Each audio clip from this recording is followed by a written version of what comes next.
The skies over Earth burned crimson as the Zarkoth invasion fleet descended through the atmosphere. Massive warships, each the size of a small city, cast ominous shadows over the world's greatest metropolises.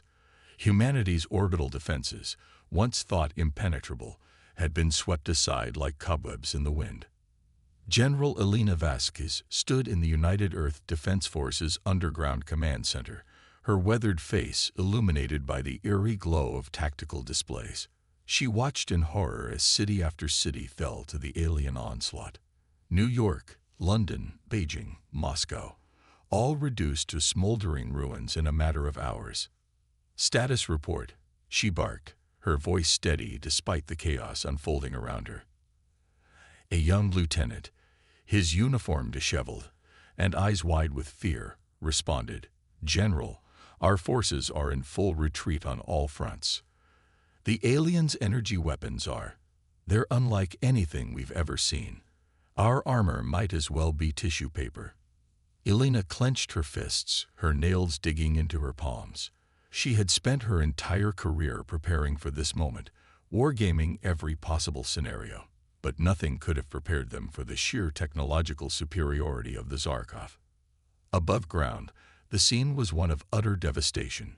The alien ground forces, towering bipedal machines piloted by the insectoid Zarkoth, strode through the rubble of human cities.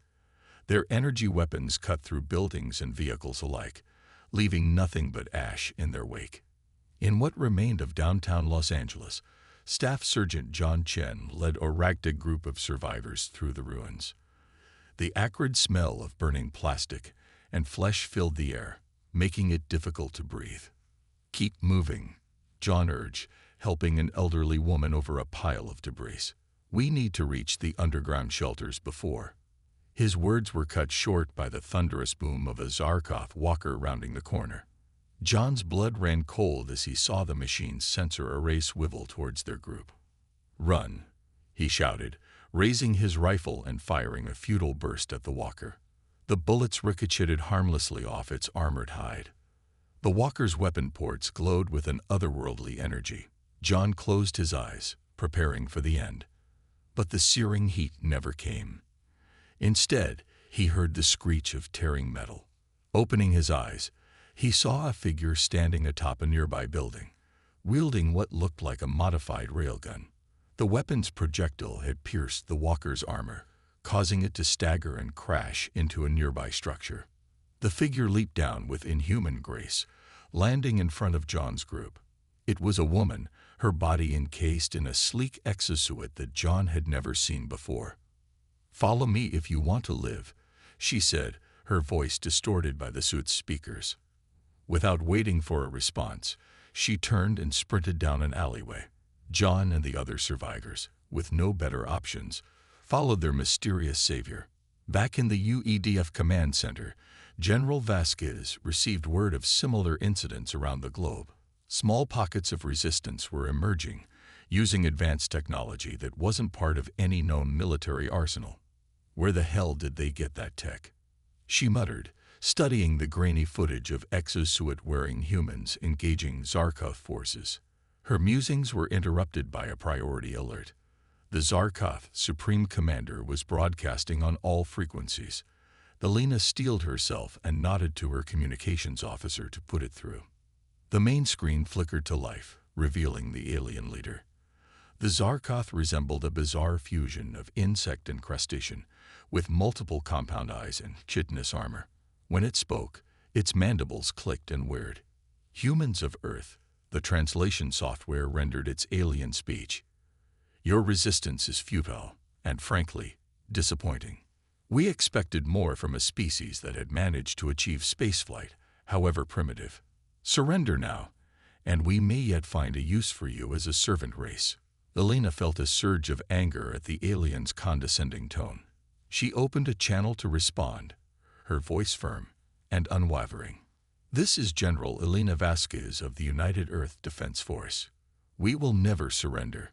Humanity has faced extinction before, and we have always prevailed.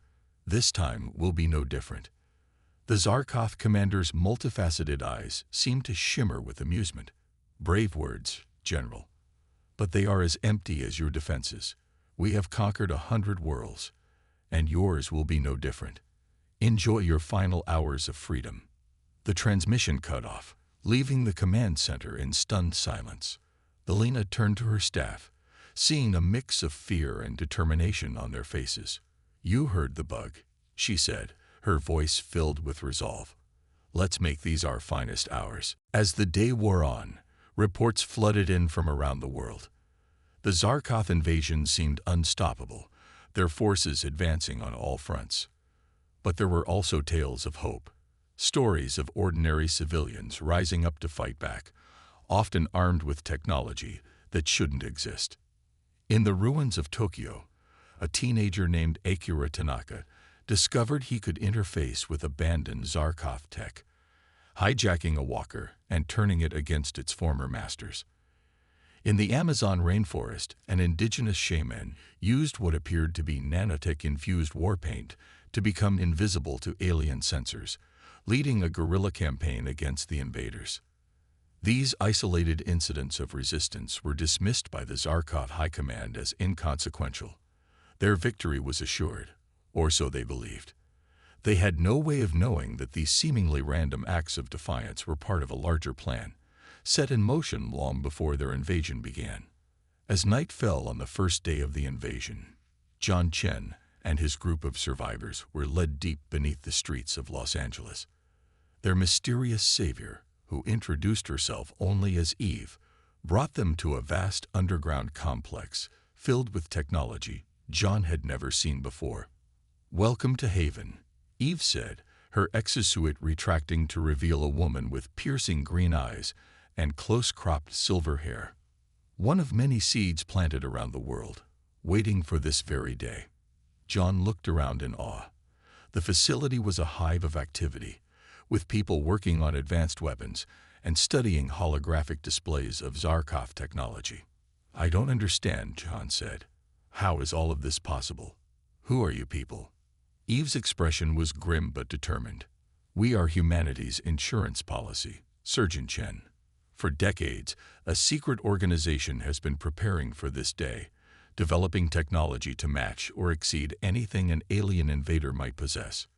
She led John to a central command area, where a holographic image of Earth rotated, showing the spread of the Zarkoth invasion in real time. "But if you had all this," John gestured at the advanced tech surrounding them, "why didn't you use it to stop the invasion before it began?" Eve sighed, her eyes reflecting years of difficult decisions.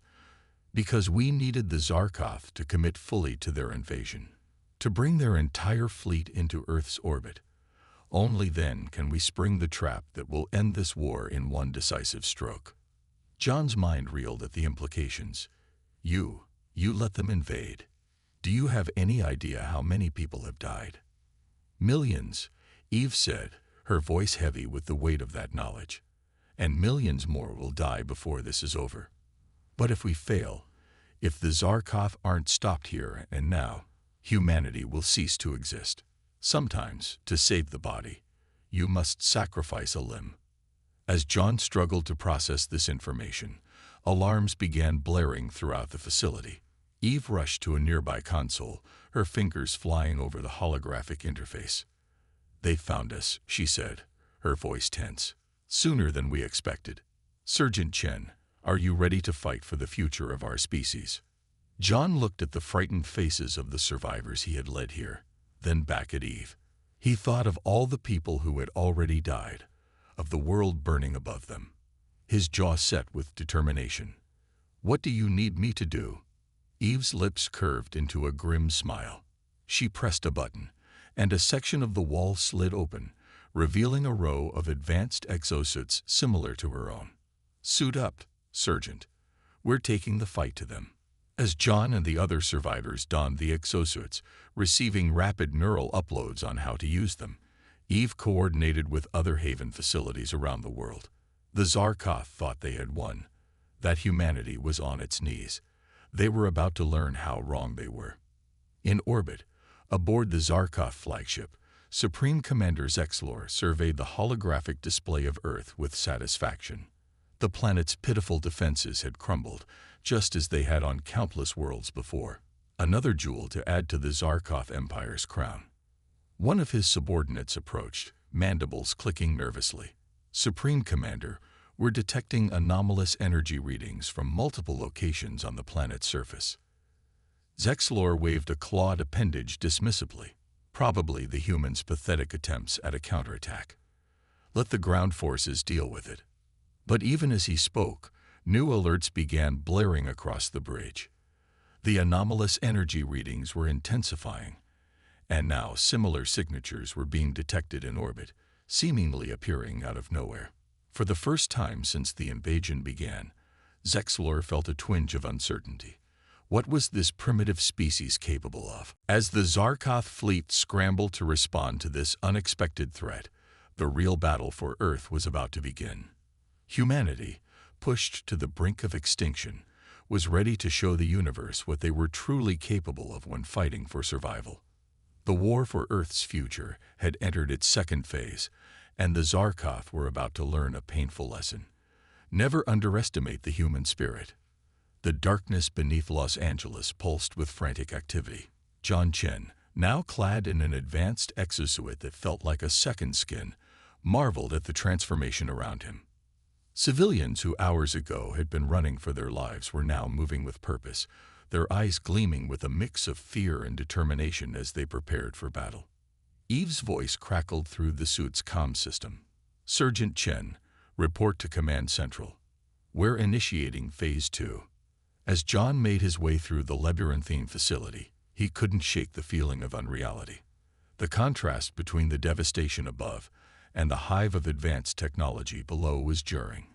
He entered a vast circular room dominated by a holographic projection of Earth, swarming with red dots representing Zarkov forces. Eve stood at the center, her silver hair reflecting the blue glow of the holograms. Around her, a diverse group of individuals huddled over consoles and tactical displays. John recognized military personnel from various nations, but there were also civilians, scientists, engineers, and others whose roles he couldn't guess. Glad you could join us, Sergeant, Eve said, her eyes never leaving the global display. We're about to change the course of this war. A grizzled man in a naval uniform that John didn't recognize spoke up. Ma'am, Operation Lazarus is ready, waiting for your command. Eve nodded, her face grim. Initiate countdown. T-minus 10 minutes. As a timer appeared on the main display, Eve turned to address the room. For decades, we've prepared for this moment. Project Sentinel was created with one purpose: to ensure humanity's survival in the face of extraterrestrial threats. To date, we put all our plans to the test. She gestured to the holographic Earth. The Zarkov believe they've won.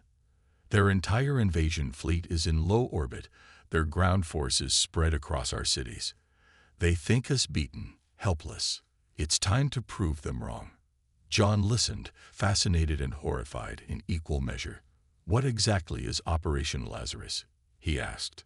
Eve's eyes met his, filled with a mix of determination and something that might have been regret. It's our ace in the hole, Sergeant.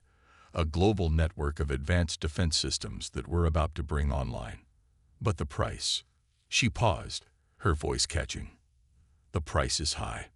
Before John could ask for clarification, alarms blared throughout the facility. A young technician called out, "Ma'am, we've got incoming. Zarkov forces have located Havenla.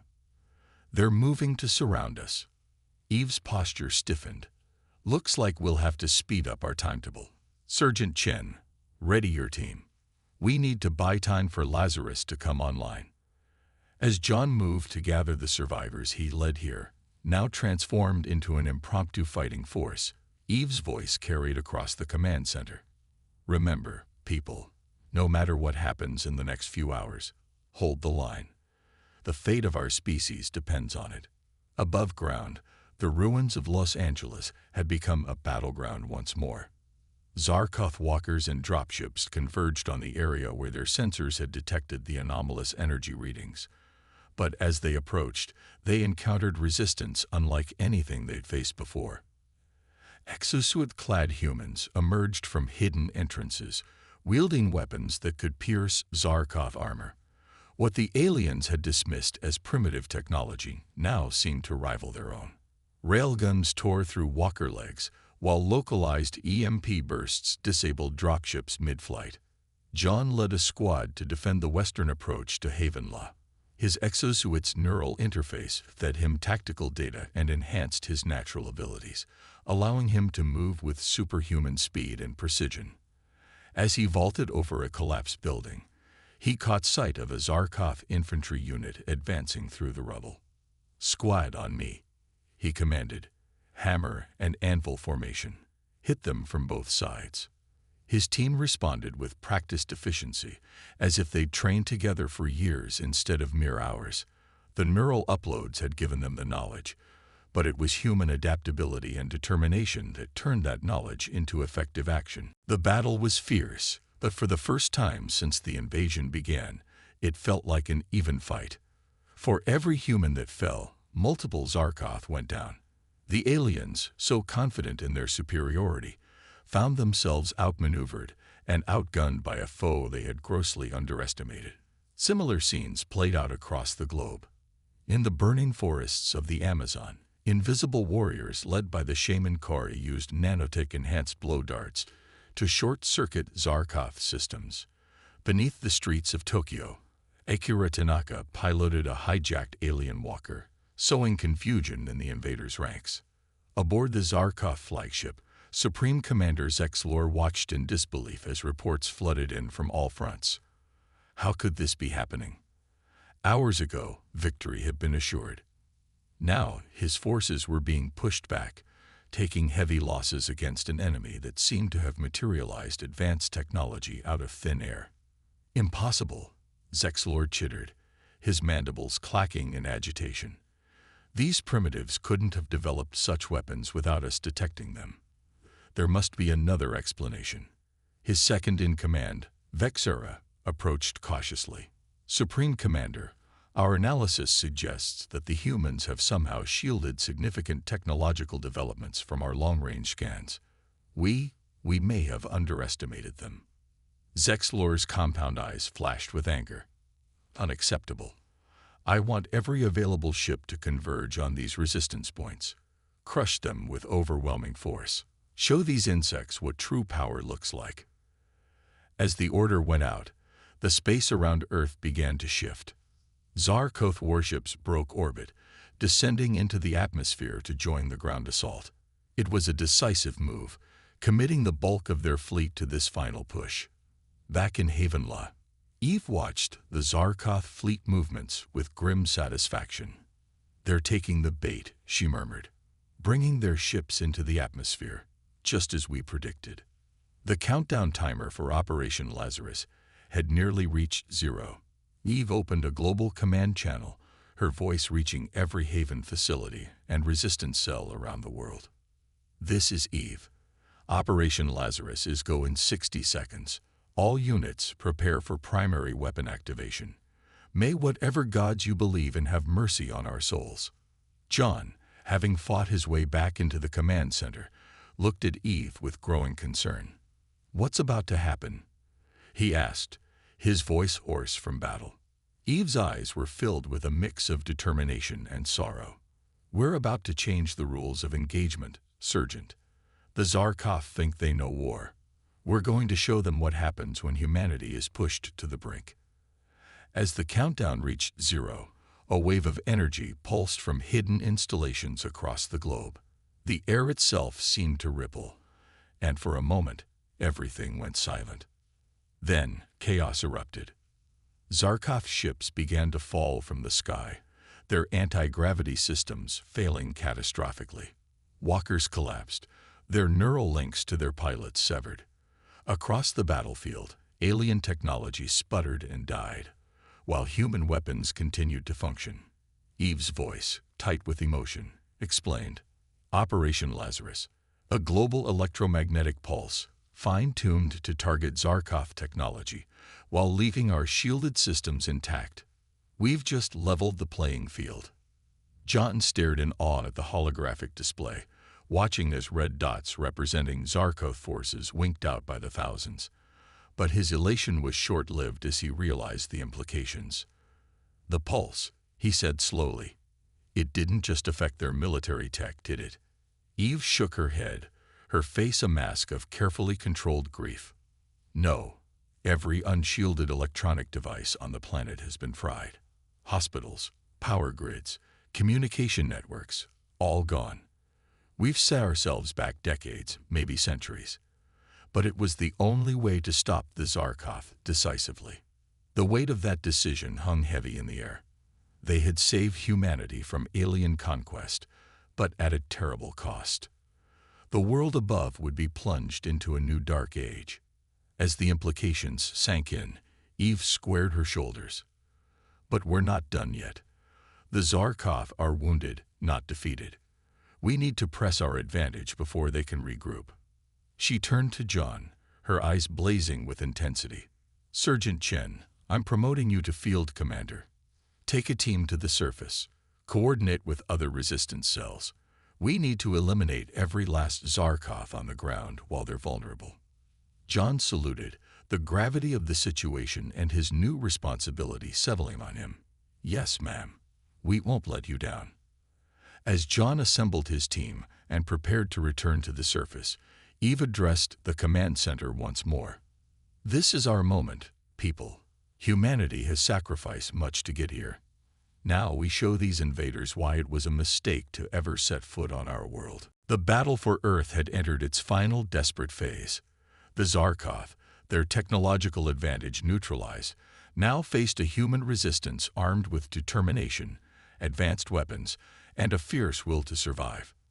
In orbit, aboard the crippled Zarkoth flagship, Supreme Commander Zexlor raged against the sudden turn of events.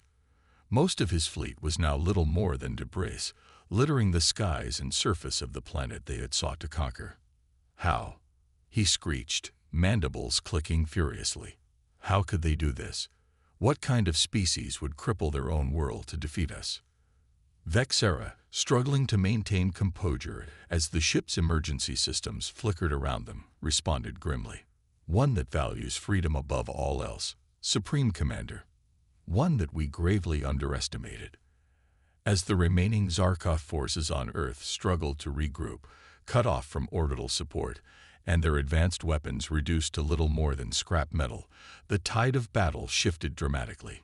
Human resistance fighters, their ranks swelled by ordinary citizens now armed with Sentinel Project technology, emerged from hidden bunkers and secret bases across the globe. They'd moved with purpose, hunting down the confused and disoriented invaders with a ferocity born of desperation and righteous anger. In the ruins of what was once downtown Los Angeles, John Chen led his team through streets littered with the hulks of fallen Zarkoth walkers. The eerie silence, broken only by the crackle of fires and the distant sound of sporadic fighting, was a sharp contrast to the chaos of just hours before. "Stay alert," John warned his squad. "Just because their tech is down doesn't mean they're not dangerous. The Zarkoth are fighting for survival now, just like us." As if to emphasize his point, a group of Zarkoth soldiers burst from a collapsed building, charging at the humans with primitive weapons fashioned from the debris around them. The aliens fought with the desperation of a cornered animal, their insectoid features twisted in fury. John's team responded with practiced precision, their exosuits amplifying their strength and speed. The skirmish was brief but brutal, ending with the last Zarkoth warrior impaled on a piece of rebar, its alien blood staining the concrete. As the dust settled, John received a transmission from Eve. "Commander Chen, we're picking up a concentration of Zarkoth life signs near the old Griffith Observatory. Intelligence suggests they're trying to cobble together a long-range communicator. We can't let them call for reinforcements." John acknowledged the order, rallying his team for what might be the final push. As they made their way through the war-torn city, he couldn't help but reflect on the cost of their victory. The world they were fighting to save would be forever changed. But as he looked at the determined faces of his squad, humans from all walks of life, united in purpose, he knew that whatever challenges lay ahead, Humanity would face them together. The battle for Earth was nearing its end, but the struggle for survival was far from over. As John and his team approached the observatory, silhouetted against the smoke-filled sky, they steeled themselves for the fight to come. The future of humanity hung in the balance, and they were ready to meet it head-on. The ruins of Griffith Observatory loomed before John Chen and his team, its once proud dome now a shattered husk against the smoke-filled sky. As they approached, the eerie silence was broken only by the crunch of debris beneath their feet and the occasional distant explosion. "Team, sound off," John commanded, his voice low and tense. "Rodriguez, ready," came the reply from his second-in-command, a former SWAT officer whose precision with a railgun had saved their lives multiple times already. "Patil here, systems green," whispered their tech specialist, her fingers dancing over a holographic interface projected from her suit's forearm.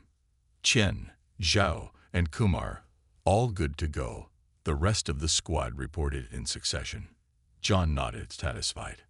"Remember, we can't let the Zarkov establish communications with their home world. Whatever they're cobbling together in there, we shut it down. Hard." As they crept closer to the observatory, Patel's suit suddenly emitted a soft peep. "Commander," she whispered urgently, "I'm picking up unusual energy readings. It's not just a communicator they're building." Before John could respond, the ground beneath them trembled. A blinding light erupted from the observatory's ruins, followed by a shockwave that sent the team sprawling.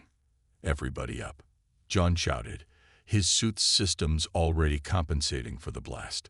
"Defensive positions now." As the dust settled, a terrifying sight emerged. From the wreckage rose a massive construct, a hodgepodge of Zarkov technology and scavenged Earth materials. It towered over them, easily 3 stories tall, with multiple appendages bristling with makeshift weapons. "By all that's holy," Rodriguez breathed, "they've built some kind of war machine." The monstrosity swiveled towards them, its sensors locking onto their position. A voice, harsh and alien, boomed from hidden speakers. "Humans." The voice grated, the translation software in their suits struggling to keep up. "You have proven more resilient than we anticipated, but your victory ends here. Surrender now, and we may yet spare your species from total annihilation." John's mind raced. This wasn't just a communicator. It was a last-ditch effort by the Zarkov to turn the tide back in their favor. He opened a channel to Eve at Havenla. "Command, this is Chen. We've got a situation here. The bugs have cobbled together some kind of superweapon. Requesting backup and tactical advice." Eve's voice crackled through the comm, tense but controlled. "Understood, Commander. We're analyzing the data from your suits now. That construct appears to be drawing power from multiple sources. If you can disrupt its energy flow, you might be able to bring it down." As Eve spoke, the war machine unleashed a barrage of energy blasts, forcing the team to scatter for cover. John ducked behind a fallen pillar, his mind working furiously. "Patel," he called out, "can you locate the power sources?" The tech specialist was already working her magic, her suit's systems interfacing with the local environment. "I've got 3 main power nodes," she reported. "They're drawing energy from the city's old power grid, what's left of it anyway. If we can take out those nodes, then the whole thing comes crashing down," John finished. He quickly formulated a plan. "Rodriguez, you're with me. We'll draw its fire. Patel, guide Zhao and Kumar to those power nodes. Plant charges and get clear." The team acknowledged, and in a flurry of movement, they sprang into action. John and Rodriguez darted from cover to cover, their advanced weapons peppering the war machine with suppressing fire. The construct's attention focused on them, its massive form lumbering in pursuit. Meanwhile, Patel, Zhao, and Kumar moved with silent efficiency, using the chaos as cover to approach the power nodes. Patel's tech skills allowed them to bypass the jury-rigged defenses, planting high-yield explosives at each crucial point. As John dodged another energy blast, He caught sight of a familiar figure emerging from the ruins nearby. It was Akira Tanaka, the teenager from Tokyo, piloting a captured Zarkoth walker. The young man's voice crackled over the comm. "Thought you could use some help, Commander," Akira said, a hint of excitement in his voice despite the dire situation. John couldn't help but grin. "Glad to have you, kid. Think you can keep that thing busy for a bit longer?" Akira's response was to unleash a volley of missiles from the walker, striking the war machine and drawing its attention. The distraction was exactly what they needed. "Charges set," Kumar reported. "Ready to blow on your command." John took a deep breath. This was it. Everyone clear the blast radius. Detonate on my mark. He waited until his team confirmed they were safe, then gave the order. Now. The explosions were simultaneous and devastating. The war machine's power supply was cut off in an instant, and the massive construct began to sway dangerously. But the Zarkoth weren't going down without a fight. In its death throes, the machine unleashed a final, desperate attack.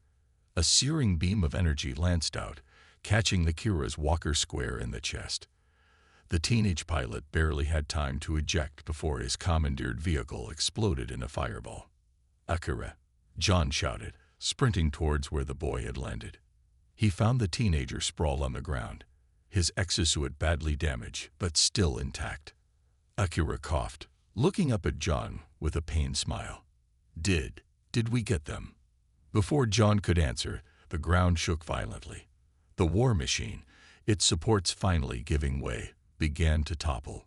John scooped up Akira and ran, the rest of his team scrambling to get clear. The crash was deafening, a thunderous cacophony of twisting metal and shattering concrete. When the dust settled, the once mighty Zarkoth construct lay in ruins, its threat neutralized. As John's team regrouped, tending to their wounds and catching their breath, Eve's voice came through on the comm, filled with urgency. "Commander Chen, do you copy? We're picking up multiple Zarkoth signatures converging on your location. It seems they threw everything they had into this last gambit." John looked at his battered but determined team, then at the destruction around them. "Understood, Command. We'll hold the line here, no matter what." The next few hours were a blur of constant combat. Wave after wave of desperate Zarkoth forces assaulted their position, each attack more frenzied than the last. John's team, bolstered by Akira and other resistance fighters who had joined them, held firm. The battle for Griffith Observatory became a symbol of humanity's last stand. News of the fighting spread through the resistance network, inspiring others to push harder, to fight with renewed vigor. In New York, a group of civilians turned soldiers, led by a former Wall Street trader, used the city's complex subway system to outmaneuver and trap a large Zarkoth contingent. In the heart of the Amazon, Kari and his tribe of nanotech-enhanced warriors continued their guerrilla campaign, their intimate knowledge of the jungle proving invaluable against the increasingly disoriented invaders. Across the globe, similar stories unfolded. Humanity, pushed to the brink, was pushing back with everything they had. As the sun began to set on this pivotal day, John received a transmission from Eve that changed everything. "Commander," Eve's voice was filled with a mix of exhaustion and exhilaration. "We've done it. The last organized Zarkoth resistance has been broken. Their remaining forces are in full retreat, trying to reach what's left of their ships." A cheer went up from John's team, the sound of relief and victory mingling with the settling dust of battle. But Eve wasn't finished. "There's more. We've managed to capture their supreme commander, Zexlor. He's being brought to Havenla now." John's eyes widened at the implications. That's incredible. What are your orders?" There was a pause before Eve responded, her voice now somber. "Mop up any remaining hostiles in your area, then return to base. We need to decide what happens next, not just for us, but for our entire species." As John relayed the news to his team, he couldn't help but feel a mix of emotions. They had won against all odds. Humanity had faced its greatest threat, and emerged victorious. But at what cost? He looked out over the ruins of Los Angeles, the devastation visible as far as the eye could see. Similar scenes were playing out in cities across the globe. The world they had fought so hard to save was irrevocably changed. "What now, Commander?" Rodriguez asked, voicing the question on everyone's mind. John took a deep breath, his gaze still fixed on the horizon. "Now, we rebuild, we adapt. We show the universe why it was a mistake to ever underestimate humanity." As they made their way back to Havenla, John's mind was already racing with the challenges that lay ahead. The Zarkoth threat might be neutralized, but Earth was in ruins. Millions were dead, infrastructure was devastated, and the global EMP had set technology back decades. Yet, as he looked at the determined faces of his team, at the civilians emerging from hiding to join the cleanup efforts, he felt a glimmer of hope. Humanity had united in the face of this threat, setting aside old rivalries and prejudices. Perhaps in the ashes of the old world, they could build something better.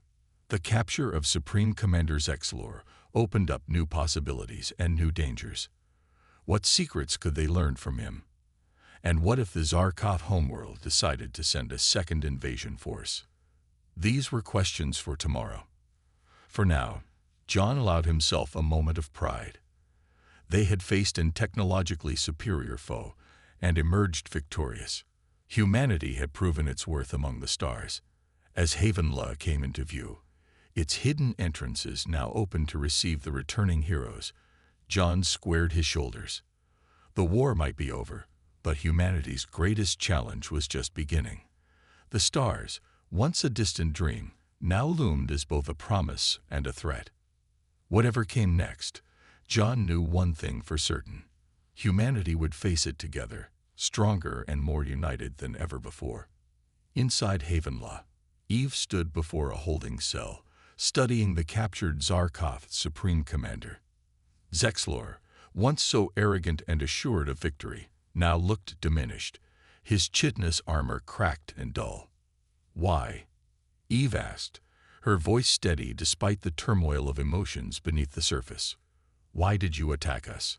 Zexlor's compound eyes flickered, his mandibles clicking softly before the translation software rendered his words.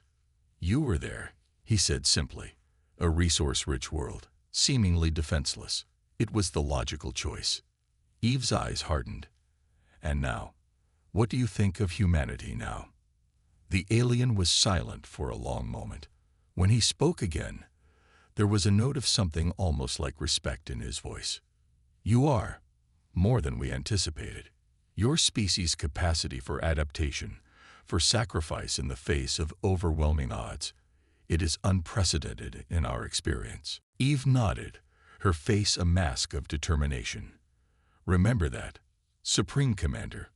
Remember it well, because what you've seen today is just the beginning. Humanity isn't just going to survive. We're going to thrive. And if your people ever think of coming back here, know this. We'll be ready." As Eve turned to leave, Zexlor called out one last time. "You've made an enemy of a galactic power, human. There will be consequences." Eve paused at the door, looking back over her shoulder. "No, Supreme Commander. What we've done is announce our presence to the galaxy. And trust me, the Zarkoth won't be the only ones who take notice." With that, she left, her mind already turning to the challenges ahead. The war was over, but humanity's journey to the stars was just beginning. And this time, they would be the ones exploring, expanding, and yes, if necessary, conquering. The galaxy would never be the same again. The world was in ruins, but humanity's spirit remained unbroken. In the days following the decisive battle at Griffith Observatory, a new phase of the war began. No longer on the defensive, humans around the globe launched a coordinated counteroffensive against the remaining Zarkoth forces. John Chen stood in the command center of Havenla, surrounded by holographic displays showing the progress of various operations worldwide. Eve, her silver hair now streaked with lines of fatigue, addressed the assembled leaders. "The Zarkov are in disarray," she began, her voice firm despite the exhaustion evident in her eyes. "Their command structure is fractured, their technology compromised. Now is the time to strike, to push them off our world once and for all." A grizzled general from what was left of the Chinese military spoke up. "And what of their ships still in orbit? We may have control of the ground, but they still hold the high ground." Eve nodded, acknowledging the concern. "That's where Project Starfall comes in."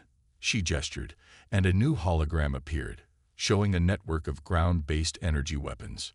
While we were fighting for survival down here, our orbital defense grid was being recalibrated. We're now ready to target their remaining ships.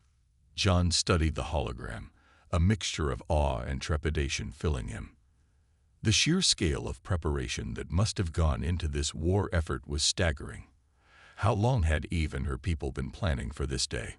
As if reading his thoughts, Eve continued, "Humanity has always known, deep down, that we weren't alone in the universe. Project Sentinel was born out of that knowledge, preparing for both peaceful contact and less friendly encounters." She paused, her gaze sweeping across the room. "We never wanted this war, but now that it's here, we will end it, on our terms." The next few hours were a flurry of activity as final preparations were made for the global counteroffensive. John found himself assigned to lead a strike team tasked with taking out a major Zarkov stronghold in what used to be downtown San Francisco. As he geared up, checking his exosuit systems one last time, he felt a tap on his shoulder. Turning, he saw Akira, the young pilot from Tokyo, now sporting a freshly repaired suit. "Commander Chen," Akira said, a hint of nervousness in his voice. "I've been assigned to your team for the San Francisco op. I just wanted to say, it's an honor to fight alongside you." John smiled, feeling a surge of pride and responsibility. "The honor's mine, Akira. You've proven yourself a dozen times over already. Just remember, this isn't about glory or revenge. We're fighting for the future of our entire species." Akira nodded solemnly. "Understood, sir. We won't let you down." As the strike teams deployed across the globe, the orbital defense grid hummed to life. Massive energy beams lanced into the sky, targeting the remaining Zarkov ships. The alien vessels, already crippled by the earlier EMP, stood little chance. One by one, they were reduced to falling debris, creating artificial meteor showers visible from the ground. In San Francisco, John's team moved through the ruins of the once vibrant city. The Golden Gate Bridge, partially collapsed, loomed in the distance as a stark reminder of what had been lost. But there was no time for nostalgia or grief. Their target lay ahead, a Zarkov command post established in the hollowed-out remains of the Transamerica Pyramid. "Patul, what are we looking at?" John asked as they approached the base of the skyscraper. The tech specialist consulted her suit's sensors. "Heavy Zarkov presence, sir. At least 100 combatants. They've set up some kind of energy shield around the building's base. Our weapons won't penetrate it directly." John considered their options. A frontal assault would be suicide. Even with their advanced tech, they needed another way in. "The subway," Akira suggested suddenly. "There used to be a station near here. Maybe we can use the tunnels to get under their defenses." John nodded approvingly. "Good thinking, kid. Patel, can you get us a map of the old subway system?" Within moments, a holographic map flickered to life, projecting from Patel's suit. The team studied it, quickly formulating a plan. They would use the abandoned tunnels to approach from below, then plant charges to create an entry point. As they made their way through the dark, debris-filled tunnels, John couldn't help but reflect on how far they'd come. Mere days ago, humanity had been on the brink of extinction. Now, they were taking the fight to the enemy, armed with technology that seemed almost magical in its capabilities. Their progress through the tunnels was slow but steady. Occasionally, they encountered pockets of civilians who had taken refuge underground. John's team shared what supplies they could spare, promising that help would come soon. Finally, they reached their target.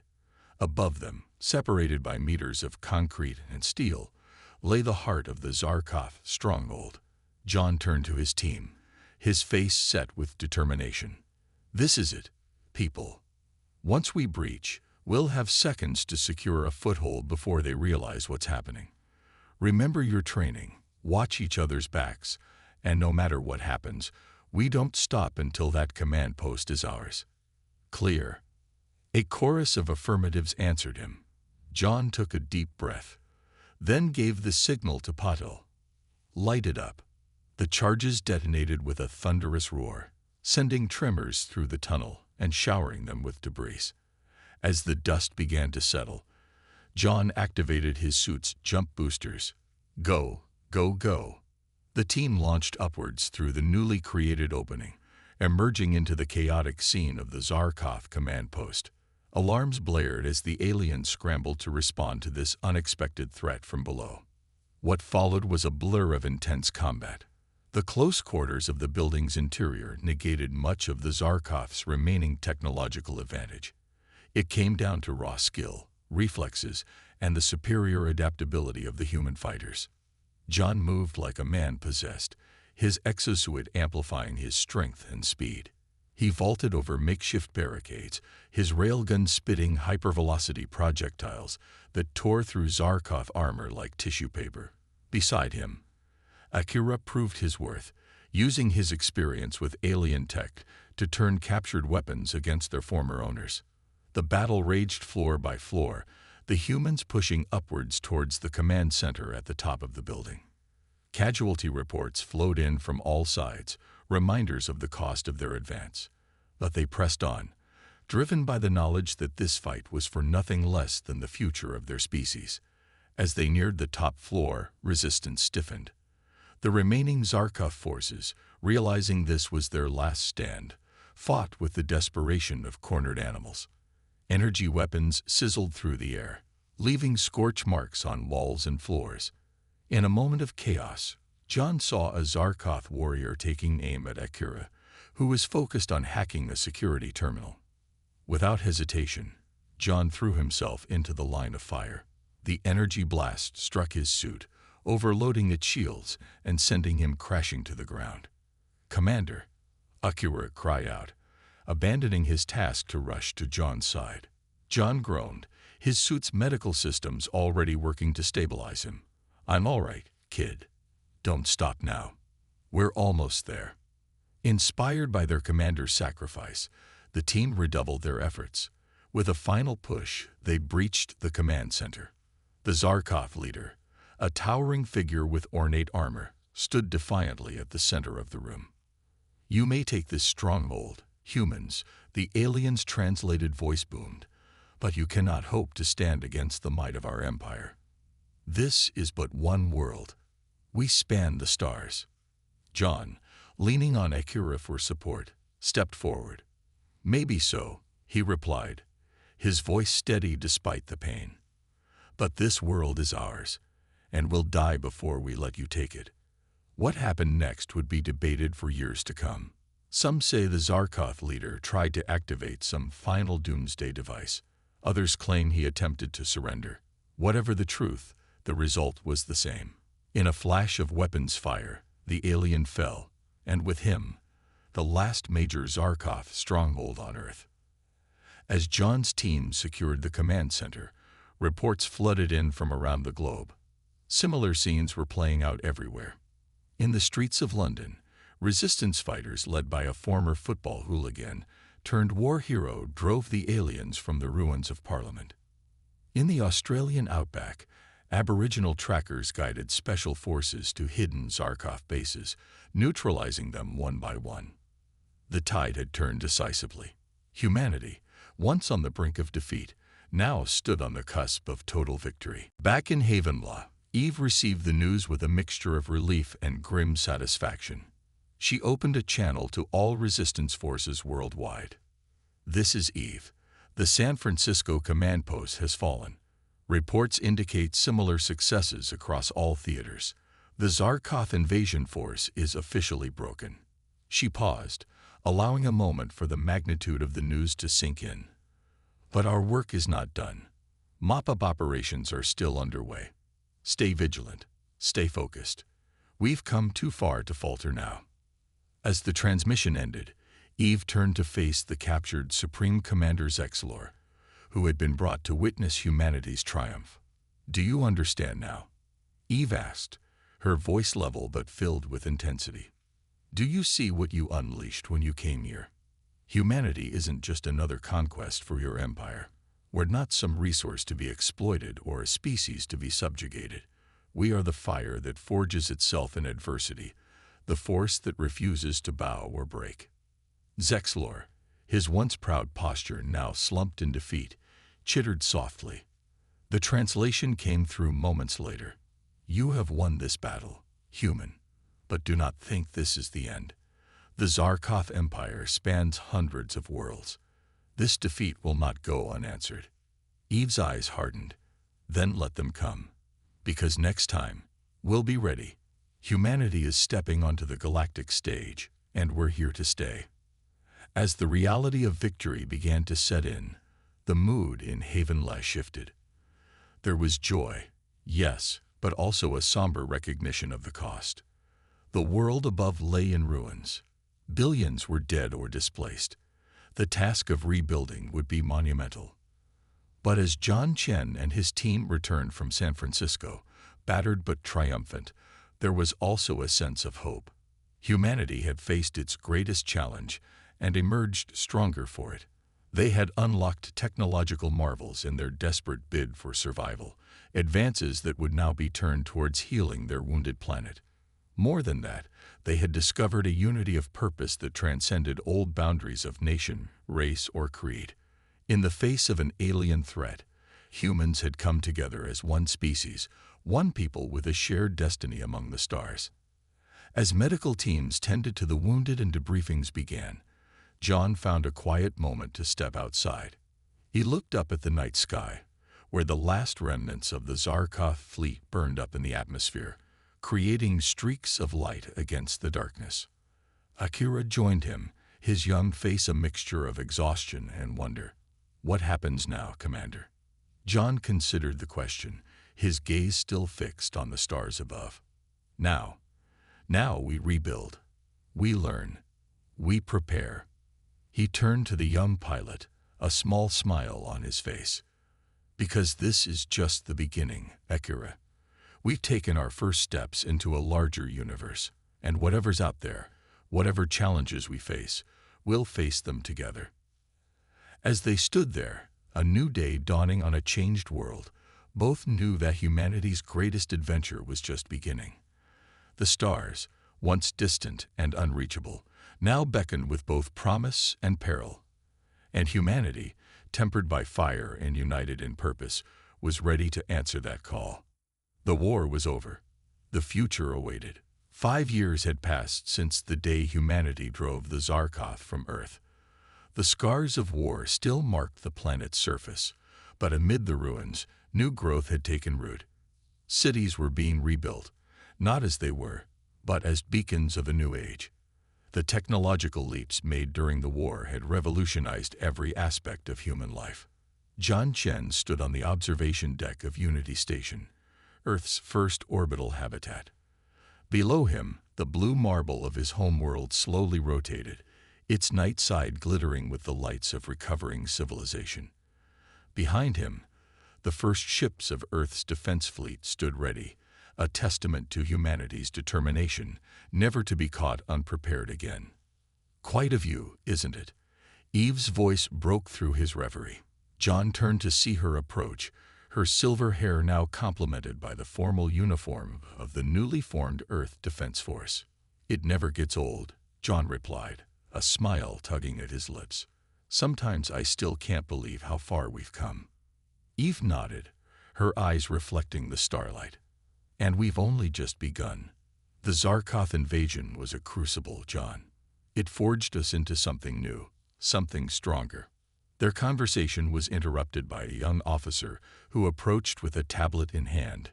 "General Chen, Admiral Eve, we're receiving a transmission from the Galactic Confederation Embassy. They're requesting your presence for the final negotiations." John straightened, adjusting his own uniform. "Thank you, Lieutenant. We'll be right there." As they made their way through the station's corridors, John marveled at how much had changed. The defeat of the Zarkov hadn't just saved Earth. It had catapulted humanity onto the galactic stage. The Terran miracle, as it came to be known throughout the galaxy, had sent shockwaves through interstellar civilizations. Earth, once dismissed as a primitive backwater, was now viewed with a mixture of fear, respect, and intense curiosity. The Galactic Confederation, a loose alliance of spacefaring species, had quickly reached out to establish diplomatic relations. Today's meeting would finalize Earth's entry into this cosmic community. They entered the conference room to find an array of alien representatives already seated. Some were vaguely humanoid, others defied easy description. At the center of the table sat Ambassador Xylara, a willowy being with iridescent skin who served as the Confederation's chief diplomat. General Chen, Admiral Eve. Xylara greeted them, her melodious voice tinged with an otherworldly accent. "We are prepared to conclude our negotiations. Is Earth ready to take its place among the stars?" John and Eve exchanged a glance before taking their seats. This moment had been years in the making, the culmination of countless debates and preparations. Humanity was about to step into a vastly larger arena, with all its wonders and dangers. "We are ready, Ambassador," Eve responded, her voice firm and confident. "But let us be clear. Earth enters the Confederation as an equal partner, not as a protectorate or a junior member. Our experience with the Zarkov has shown us the importance of self-reliance." Xylara's multifaceted eyes shimmered with what might have been amusement. "Of course, Admiral. The Confederation has no desire to constrain Earth's potential. Your species' ability to reverse engineer and improve upon Zarkov technology in such a short time is unprecedented. Many in the galaxy are eager to establish trade and cultural exchanges."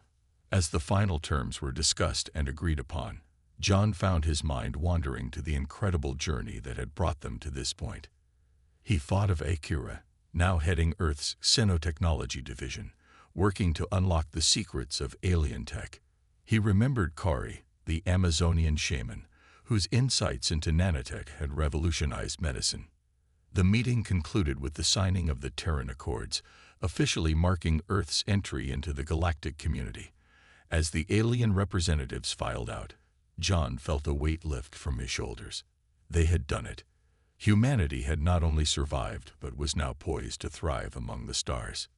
Eve must have sensed his mood. "It's not the end, John. It's just the beginning." He nodded, a wry smile on his face. "I know, but it's a hell of a beginning." Their next stop was the station's main hangar, where Earth's first faster-than-light capable ship, the ESS Horizon, was preparing for its maiden voyage. As they entered, they were greeted by a familiar face. "Commander Chen, Admiral," Akira called out, his face beaming with excitement. The once young pilot had grown into a confident leader, now captain of the Horizon. "Captain Tanaka," John replied warmly.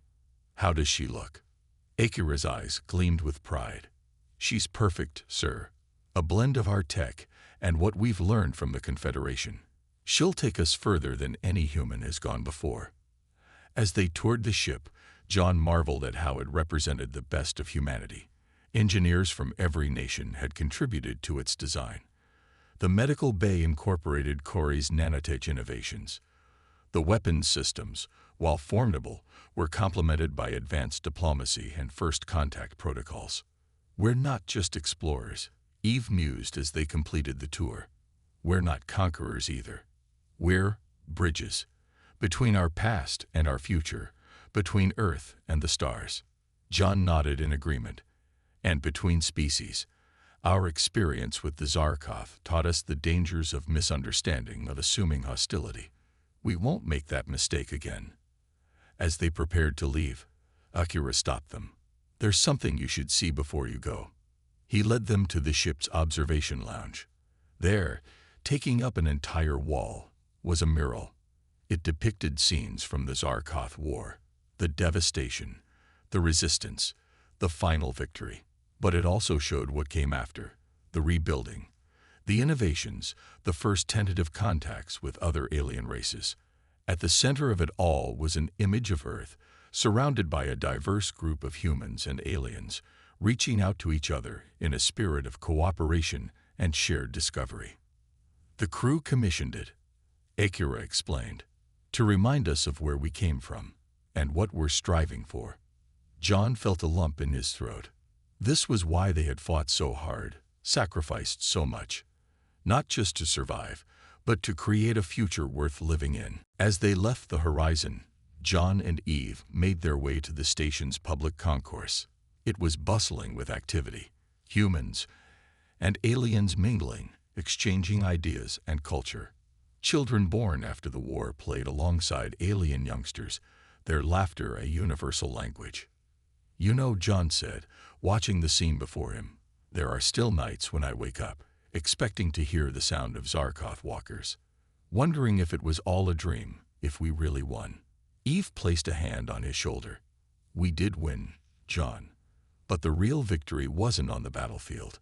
It was in what we became because of it. United, innovative, resilient."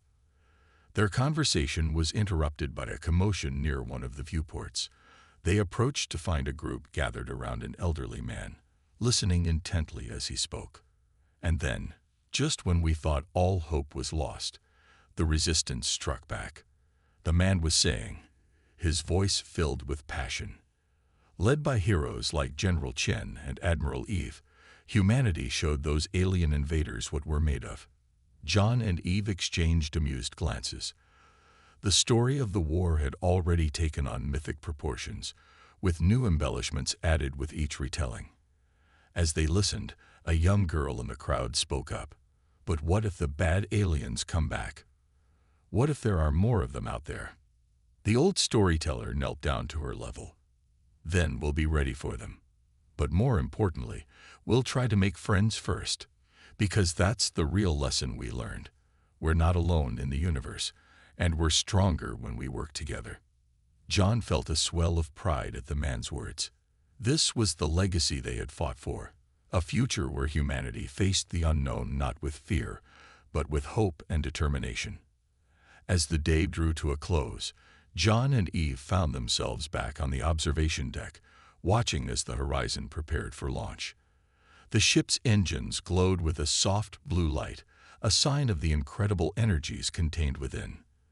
"They're going to go so much further than we ever dreamed," Eve said softly. John nodded.